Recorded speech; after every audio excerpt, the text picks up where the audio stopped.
കണക്കുകൂട്ടലുകൾക്കപ്പുറത്തുള്ള കൊടുങ്കാറ്റ്, കോട്ടകൊത്തളങ്ങളെപ്പോലും കടപുഴക്കിയുള്ള മുന്നേറ്റം. അവിടെ മലബാറെന്നോ മധ്യകേരളമെന്നോ തിരുവിതാംകൂറെന്നോ വ്യത്യാസമില്ല. ന്യൂനപക്ഷമെന്നോ ഭൂരിപക്ഷമെന്നോ ഭേദങ്ങളില്ല. സമീപ ചരിത്രത്തിലെ ഏറ്റവും വലിയ വിജയത്തിലേക്ക് കോൺഗ്രസും സഖ്യകക്ഷികളും കുതിച്ചപ്പോൾ 13 മന്ത്രിമാരുൾപ്പെടെ ഇടതുമുന്നണിയിലെ വമ്പന്മാരെല്ലാം മൂക്കും കുത്തി വീണു.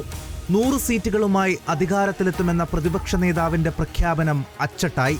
കോൺഗ്രസിൽ ഇനി സതീശകാലം. ഞങ്ങളുടെ ടീം UDFിൽ ഉജ്ജ്വലമായ വിജയം സമ്മാനിച്ച കേരളത്തിലെ ജനങ്ങളോട് ഞങ്ങൾ ഹൃദയം നിറഞ്ഞ നന്ദി പ്രകാശിപ്പിക്കും. പിണറായി വിജയനായിരുന്നു ഇടതുപക്ഷത്തിന്റെ പ്രചാരണായുധം. ദൃഷ്ടി പതിയുന്നിടത്തൊക്കെ ഭീമൻ ഹോർഡിങ്ങുകൾ മുതൽ വിവിധ സോഷ്യൽ മീഡിയ പ്ലാറ്റ്ഫോമുകൾ വരെ പിണറായി മാത്രം.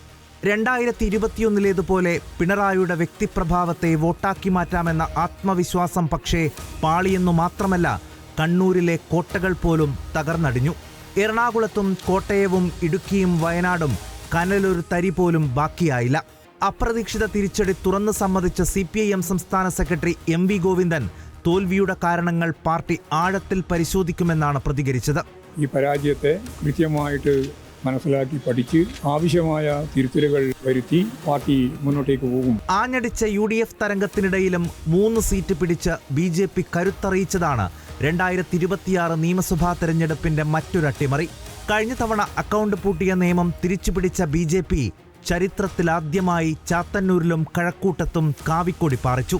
ഇനി ഇവിടെ അഴിമതി നടത്തി ഏതെങ്കിലും സർക്കാർ നടപ്പിലാക്കാൻ ശ്രമിച്ചാൽ അതിനെ എതിർക്കാനും അതിനെ എക്സ്പോസ് ചെയ്യാൻ BJP NDA അസംബ്ലിയിൽ ഉള്ളിൽ ഉണ്ടാവും.